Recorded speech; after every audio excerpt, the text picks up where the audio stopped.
Welcome दोस्तों, आप सभी का स्वागत है स्टूडेंट टॉक पर। हम शुरू करने वाले हैं फिजिक्स के आगे के 25 क्वेश्चन आपके एग्जाम पॉइंट ऑफ व्यू से जो बहुत ज्यादा इंपॉर्टेंट है। ठीक है, तो ज्यादा समय वेस्ट नहीं करते हैं और अगर आपने चैनल को सब्सक्राइब नहीं किया है तो सब्सक्राइब कर दीजिए और जल्दी से जल्दी इस वीडियो को अपने दोस्तों के साथ शेयर कर दीजिए। चलिए आगे बढ़ते हैं और आज का पहला क्वेश्चन आपसे पूछा गया है, इंद्रधनुष में कितने रंग होते हैं। देखिए, क्वेश्चन छोटा सा है, इंद्रधनुष में कितने रंग होते हैं। आप सभी जानते हैं कि 7 रंग होते हैं, लेकिन यहाँ पर मैं आपको बताना वाला हूँ कि इंद्रधनुष होता क्या है। इंद्रधनुष के बारे में अगर कुछ जानकारियों को हम देखें, इंद्रधनुष, ठीक है ना।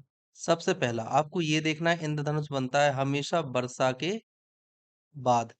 ठीक है, इंद्रधनुष। दूसरी चीज आपको देखनी है, कभी भी दोपहर में नहीं बनता है ना, दोपहर में नहीं बनता।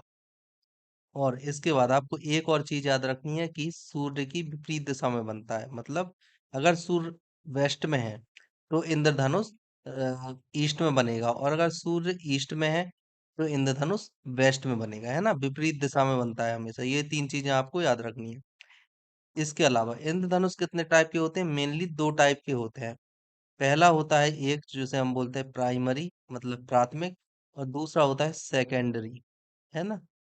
चलिए, प्राइमरी और सेकेंडरी। अगर प्राइमरी इंद्रधनुष की बात करें तो इसमें एक बार होता है टोटल इंटरनल रिफ्लेक्शन, मतलब कि पूर्ण आंतरिक परावर्तन, और सेकेंडरी में दो बार होता है टोटल इंटरनल रिफ्लेक्शन, मतलब कि पूर्ण आंतरिक परावर्तन। और इसमें प्राइमरी इंद्रधनुष में दो बार होता है अपवर्तन। क्या होता है? अपवर्तन, मतलब रिफ्रैक्शन। और सेकेंडरी में भी दो बार होता है अपवर्तन। ठीक है ना, ये चीज आपको याद रखनी है। चलिए, इतनी चीजें आपको है इंद्रधनुष के बारे में पता होनी चाहिए। अगला क्वेश्चन आपसे पूछा गया है, मृग तृष्णा बनने का कारण क्या होता है। पहली बात तो मृग तृष्णा क्या होती है आप सभी को ये पता होना चाहिए। ठीक है, देखिए, मृग तृष्णा, मृग तृष्णा या फिर मृग मारीचिका, है ना, एक ही चीज होती है, मृग मारीचिका। ठीक है, ये दोनों एक ही चीज है। अब ये कई जगहों पर बनते हैं। कैसे बनते हैं? ये रेगिस्तान में भी बन जाता है, ठीक है। ये बर्फीली जगहों पर भी बन जाता है, ठीक है। और इसके अलावा ये बन जात बस दो चीज दो जगहों पर बनता है, रेगिस्तान में और बर्फीली सतहों पर, या फिर सड़क पर जहाँ टेम्परेचर बहुत हाई हो, टेम्परेचर बहुत ज्यादा होता है, वहां बन जाता है ना। इतनी कंडीशन होती है, रेगिस्तान, बर्फ, और सड़क पर जहां पर टेम्परेचर बहुत ज्यादा हाई हो। तो आपको क्या लगता है? वस्तु की उल्टा प्रतिबिंब दिखने लगता है। कहने का मतलब ये है कि मान लीजिए पेड़ बना है यहाँ पर कोई, ठीक है ना। कहीं भी आप देख लो, रेगिस्तान में या फिर कहीं पर भी एक कोई मान लीजिए पेड़ बना हुआ है इस तरह से, ठीक है। अब अगर कायदे से देखा जाए तो पेड़ के नीचे क्या होनी चाहिए? जमीन, मतलब धरती होनी चाहिए। लेकिन जब आप दूर से देखोगे ना इस पेड़ को, बहुत ज्यादा दूर से जब आप देखते हो इधर आपकी आंखें, तो ये पेड़ आपको उल्टा दिखता है। कैसा दिखता है? उल्टा, उल्टा दिखेगा आपको पेड़। तो आपको ये भ्रम हो जाता है कि यहाँ पर पानी है। आपको लगता है इस पेड़ की परछाई पानी में बन रही है, आपको लगेगा कि ये वाटर है, लेकिन ये वाटर नहीं होता, है ना। बहुत ज्यादा टेम्परेचर हो जाने के कारण कई बार, या टेम्परेचर से देखिए, जहां टेम्परेचर हो जाएगा वहां हवा जो होती है गर्म हो जाती है ना, और गर्म होकर हवा ऊपर जाती है। इस वजह से ये निरंतर हवा की जो परतें होती हैं उनमें उनके तापमान अलग अलग होते हैं, जिससे हमें ये भ्रम हो जाता है कि यहाँ पर जल है, इसकी परछाई बन रही है। तो ये अब हवा के तापमान अलग अलग होने के कारण ये हमें भ्रम हो जाता है। इसे हम बोलते हैं मृगमारिच का। तो इसका सही आंसर क्या लगाओगे आप? पूर्ण आंतरिक परावर्तन। चलिए, अगला क्वेश्चन आपसे पूछा गया है, पूर्ण आंतरिक परावर्तन होता है जब प्रकाश कहाँ से जाता है। देखिए, पूर्ण आंतरिक आंतरिक परावर्तन या फिर टोटल इंटरनल रिफ्लेक्शन क्या होता है? जब कोई किरण का आपतन कोण, कौन सा? आपतन कोण जो होता है ये ज्यादा हो जाता है, किससे? क्रांतिक कोण से। क्रांतिक कोण से ज्यादा हो जाए तब होगा। और दूसरी, ये फर्स्ट कंडीशन से दूसरी कंडीशन है, जो किरण है ना, प्रकाश किरण, वो हमेशा और हमेशा सघन माध्यम से, सघन माध्यम से विरल माध्यम में जानी चाहिए, ठीक है ना। सघन माध्यम से विरल माध्यम में जाए तो होगा। अब देखिए यहाँ जल की अगर हम बात करें तो जल एक सघन माध्यम है और कांच उससे भी ज्यादा सघन माध्यम है, तो यहाँ की अगर अपेक्षा देखें तो जल विरल हो जाएगा। दूसरा वायु की अगर हम देखें तो विरल माध्यम मतलब रेयर, ठीक है। और अगर जल को हम देखते हैं तो सघन माध्यम है, यहाँ पर भी रेयर से डेंस में, यहाँ पर भी रेयर से डेंस में, मतलब इन दोनों में नहीं होगा। अगला हम देखते हैं हीरा, हीरा कैसा होता है, डेंस मतलब सघन। और हीरे की अपेक्षा अगर हम कांच की बात करते हैं तो वो होता है विरल मतलब कि रेयर, ठीक है ना। तो इसमें हो जाएगा, इसमें सघन से विरल में जा रहा है और यही हमारी कंडीशन थी। अगला वायु फिर रेयर से सघन में जा रहा है, इसलिए नहीं होगा, ठीक है। तो सही आंसर हो गया ऑप्शन सी। अगला क्वेश्चन आपसे पूछा गया है कि किस गुणधर्म के कारण पानी से भरे बर्तन में डुबोई गई छड़ मुड़ी हुई दिखाई देती है। जो छड़ होती है ना वो मुड़ी हुई दिखाई देती है, क्यों? प्रकीर्णन के कारण, उत्प्लावन के कारण, अपवर्तन के कारण या परावर्तन के कारण। देखिए क्या होता है, ये है, ठीक है, और ये है, यहाँ पर नीचे पानी है, ठीक है, यहाँ आप खड़े हुए हो और यहाँ पर आपने एक छड़ डाली तो मुड़ी हुई दिख रही है। अब देखिए अगर हम कायदे से देखें, और ये क्या है, ये है अभिलंब, छड़ है, ये है छड़। अब छड़ से एक किरण आई, ठीक है, ये आई, छड़ से आई किरण, इधर से निकली, आपकी आंखों तक पहुंचनी चाहिए, ये अभिलंब से जाके झुक गई और झुक कर आपकी आंखों तक पहुंचती है, ये वाली किरण। अब देखो ये अभिलंब से कैसी हटी, दूर हट गई, है ना। अभिलंब से दूर हटने की वजह से अगर अब ये माध्यम एक जैसा होता, मतलब कि इनके अपवर्तनांक में कोई अंतर नहीं होता, ये म्यू वन और म्यू टू, यदि mu one equal to mu two होता, जो कि है नहीं, अगर इक्वल टू होता तो ये वाली जो किरण है इस तरह से निकल जाती, तब हमें वास्तविक लंबाई दिखती। लेकिन अब ये किरण विरल माध्यम में आने की वजह से अविलंब से दूर हट गई, तो इतनी जो लंबाई, जो किरण ऐसी जानी चाहिए थी इस तरह से, है ना, ये जो किरण है इस तरह से जानी चाहिए थी। अब इस किरण को अगर इस तरह से चली गई तो इसका मतलब ये है कि ये जो लंबाई थी डेल्टा एल, ये कम हो गई, समझ रहे हो। छड़ थी इतनी बड़ी एल और दिखनी पूरी चाहिए थी एल, लेकिन आपको अब कितनी दिखेगी, एल माइनस डेल्टा एल, ठीक है ना, ये लंबाई दिखेगी क्योंकि ये डेल्टा एल जो है वो कम हो गई, किस वजह से, अपवर्तन की वजह से। ओके।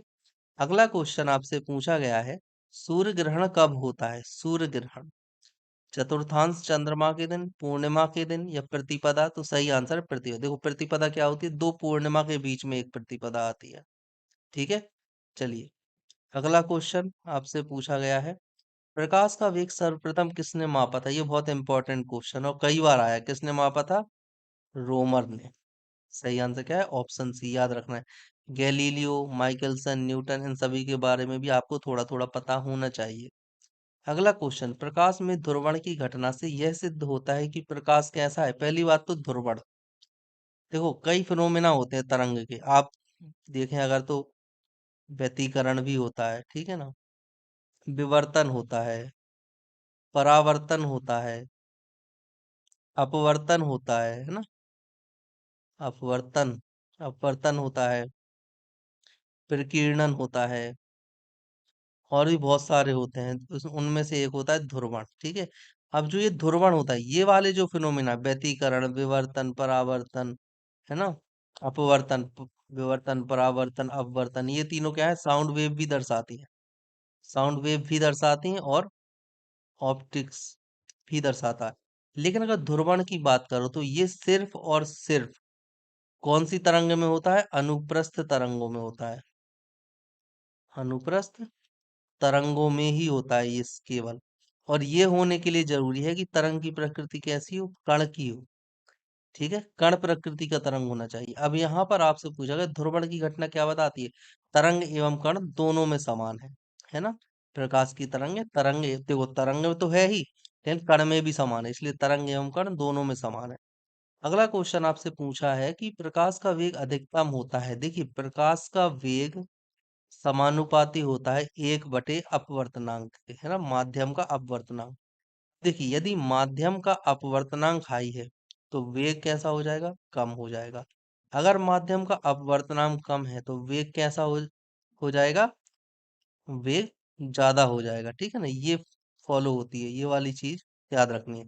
अब यहाँ पर आपसे पूछा है हीरे का, हीरे का कितना, 2.41 कांच का 1.5 होता है क्राउन का, और 1.65 होता है फ्लिंट का। पानी का 4/3, या हम माने तो 1.33। निर्वात का 1।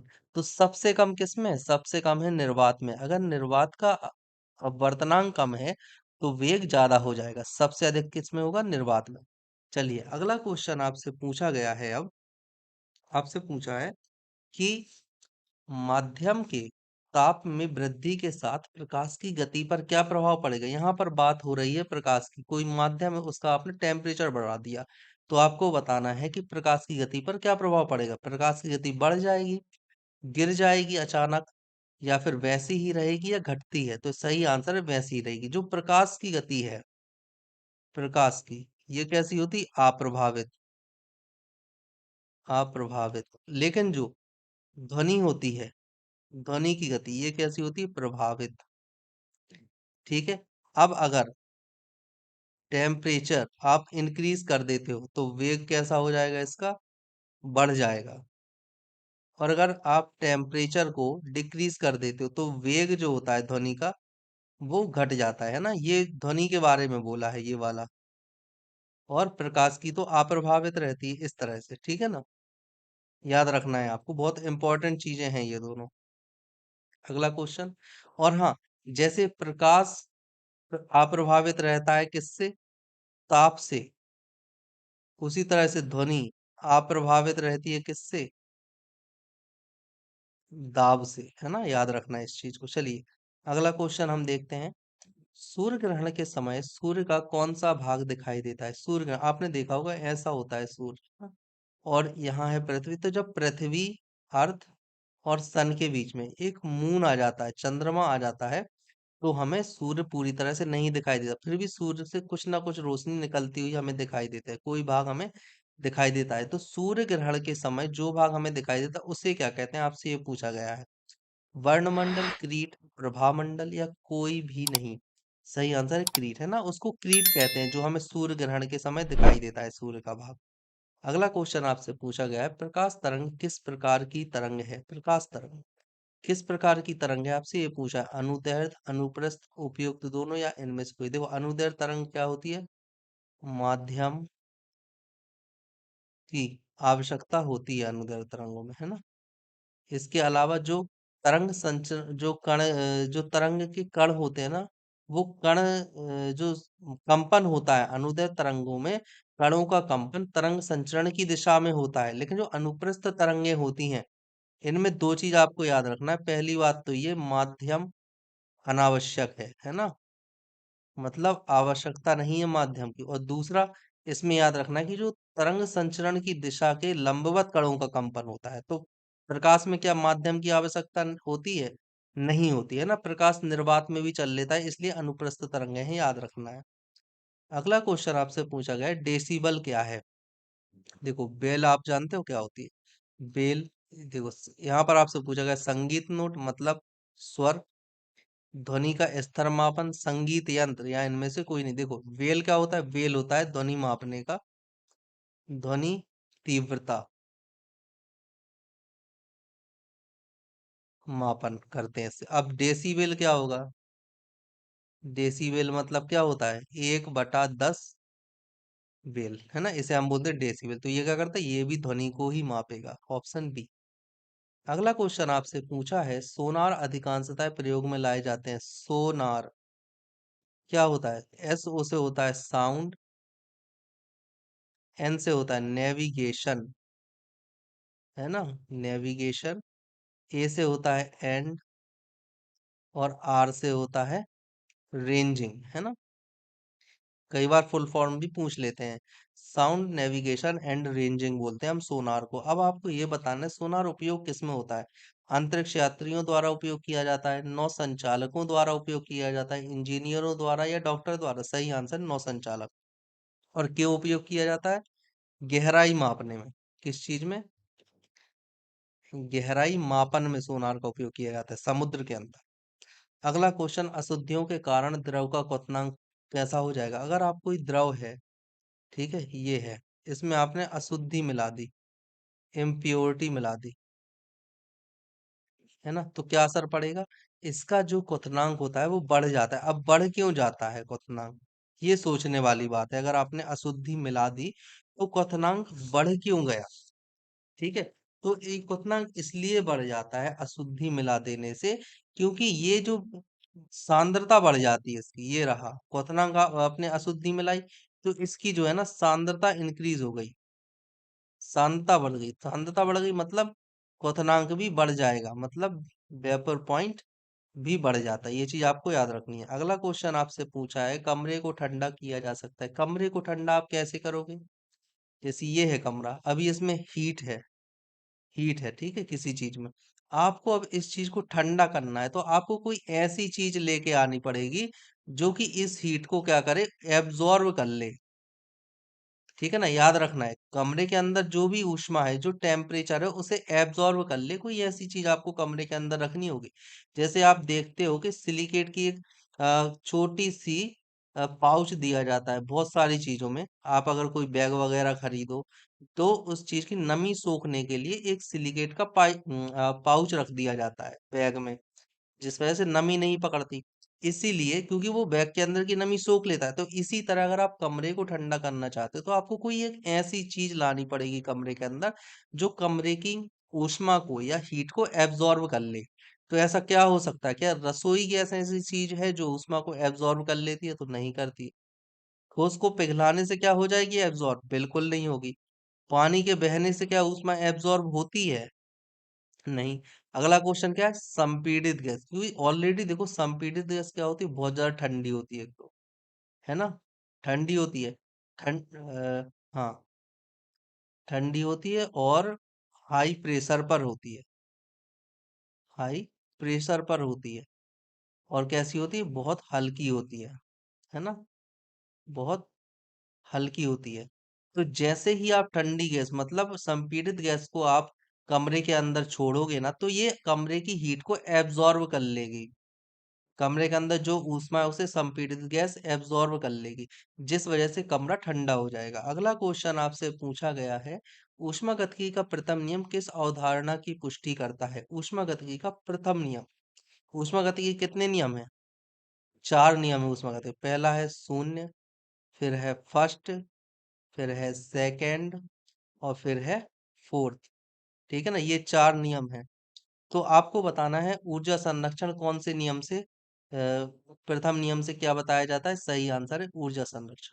ठीक है, चलिए अगला क्वेश्चन आपसे पूछा गया है, हीरा चमकदार दिखाई देता है किस कारण से? अपवर्तन, प्रकीर्णन, परावर्तन या सामूहिक आंतरिक परावर्तन या फिर टोटल इंटरनल रिफ्लेक्शन या पूर्ण आंतरिक परावर्तन। हम कई बार देख चुके हैं, हीरा अपवर्तन और संपूर्ण आंतरिक परावर्तन करता है, परंतु मेन रीजन उसके चमकदार होने का होता है सामूहिक आंतरिक परावर्तन या टोटल इंटरनल रिफ्लेक्शन। ठीक है, चलिए अगला क्वेश्चन आपसे पूछा है, निम्न में से कौन सा धातु चुंबक द्वारा आकर्षित नहीं होता? धातु जो चुंबक के द्वारा जो आकर्षित ना हो। मैंने देखो, अगर आप इस तरह या तो आप याद कर लो कि भाई क्या नहीं होता है, आप लिख दो भाई बिस्मित। बिस्मित चुंबक के द्वारा आकर्षित नहीं होता। या तो आप इन्हें निकालना सीख लो, आप कितने याद करोगे, है ना। इसके लिए जरूरी बस इतना है कि आपको परमाणु क्रमांक पता होना चाहिए। अगर आप लोहे को देखो तो 26 होता है ना। कोबाल्ट को अगर आप देखो तो कितना होता है? 25 होता है ना, सॉरी 27 होता है।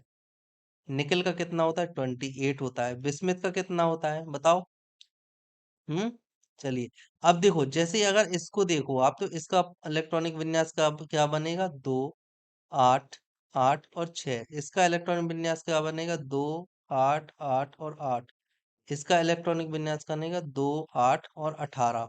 ठीक है, अब जब आप इसको लिखोगे, इसके ऊर्जा स्तर लिखोगे, अभी आपको बड़ा लगेगा, लेकिन जब आप ऊर्जा स्तर लिखना सीख जाओगे, जैसे 1s, 2s, 2p, 3s, 3p, 3d, फिर 4s, 4p, 4d, 4f, फिर 5s, इस तरह से चलता है ना।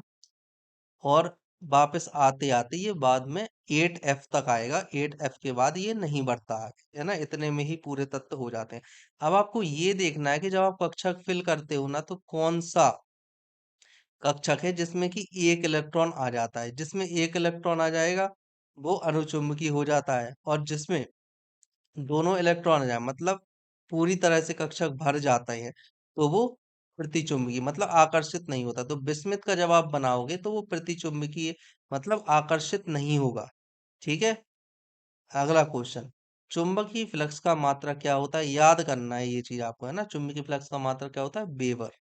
चलिए अगला क्वेश्चन आपसे पूछा है कि प्रत्यावर्ती धारा को दिष्ट धारा में बदला जा सकता है। देखो ये क्वेश्चन ठीक है, ये तो आप लोग बता ही दोगे कि क्या होता है। ट्रांसफॉर्मर द्वारा, दिष्टकारी दोलक या डायनेमो। दिष्टकारी के द्वारा। अब देखो यहाँ पर एक ऑप्शन दिया है दोलक। दोलक क्या करता है? दोलक करता है डीसी को एसी में कन्वर्ट, है ना। ये काम होता है दोलक का। दिष्टकारी का क्या काम होता है? दिष्टकारी का काम होता है एसी को डीसी में कन्वर्ट करना, है ना। ये चीज याद रखना है। दोलक को हम ऑसिलेटर भी बोलते हैं। ऑसिलेटर। ठीक है ना, ऑसिलेटर भी बोलते हैं। चलिए अगला क्वेश्चन आपसे पूछा गया है कि गैस इंजन की खोज किसने की थी? गैस इंजन आपसे पूछा गया, तो गैस इंजन की खोज किसने की थी? ऑप्शन सी, डेमलर के द्वारा की गई थी। ठीक है। डीजल की किसने की थी? रुडोल्फ डीजल ने। ठीक है।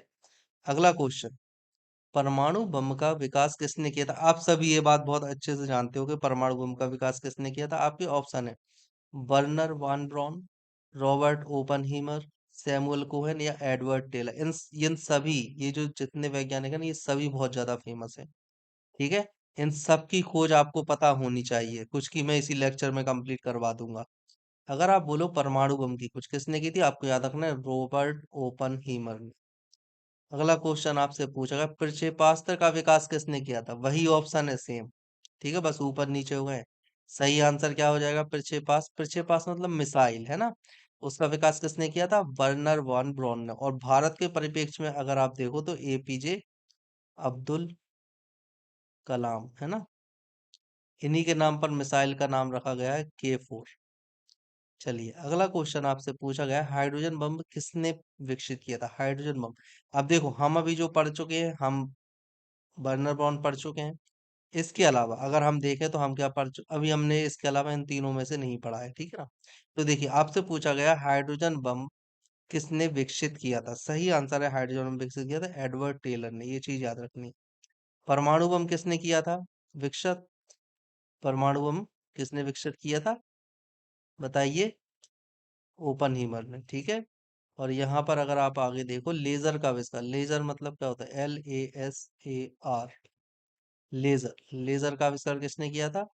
सर फ्रैंक व्हिटन ने, सैमुअल क्रे ने, या फिर फ्रेड मॉरिसन ने, या फिर TH मेनन ने। तो सही आंसर आपको याद रखना है TH मेनन। ये बहुत ज्यादा पूछा जाता है और दूसरा इनका भी बहुत ज्यादा पूछा जाता है, सर फ्रैंक विटल। देखो सर फ्रैंक विटल ना बहुत फेमस नाम है, और इन्होंने किसका किया था? इन्होंने किया था टर्बोजेट इंजन का, है ना। ये चीज भी बहुत इंपॉर्टेंट है, प्लीज याद रखना है इसको। टर्बो जेट इंजन का आविष्कार इन्होंने किया था। ठीक है। तो आज के लिए इतने क्वेश्चन काफी हैं। आई होप कि आपको कुछ ना कुछ इस लेक्चर से जरूर सीखने को मिला होगा। तो अपने दोस्तों के साथ लेक्चर को जरूर शेयर करना और चैनल को सब्सक्राइब कीजिएगा। ओके।